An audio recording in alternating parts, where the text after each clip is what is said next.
ကျေစကားရှိကျေထဲနီ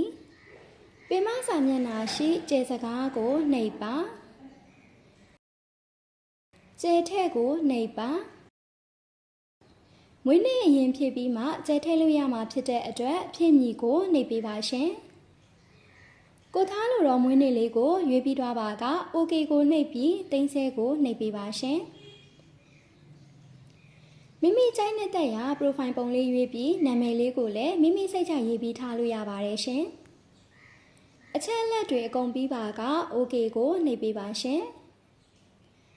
ပေါ်လာတော့အမေးအဖြေလေးတွေထဲမှာကိုရွေးလိုက်တဲ့အဖြေတစ်ခုကိုမိမိ profile အောက်မှာဖော်ပြနေမှာဖြစ်တဲ့အတွက်ကြိုက်နှစ်တက်တဲ့အဖြေတစ်ခုကိုရွေးပေးပါရှင်မိခွန်းလေးကိုကြော်ချင်ပါကအောက်ရှိနောက်တစ်ခုကိုနှိပ်လို့ရပါတယ်ရှင်အဖြေလေးတွေရွေးပြီးသွားပါကကျဲထဲကိုနှိပ်ပြီးမိမိခန်းစားချက်လေးတွေရေးပြီးကျဲထဲလို့ရတယ်လို့ဘယ်ဘက်အောက်တောင်ရှိဓာတ်ပုံကိုနှိပ်ပြီးလဲပုံနဲ့အတူခန်းစားချက်လေးတွေရေးပြီးအောက်ရှိကျဲထဲကိုနှိပ်ပြီးကျဲပုံနဲ့တို့ကျဲထဲနိုင်ပါတယ်ရှင်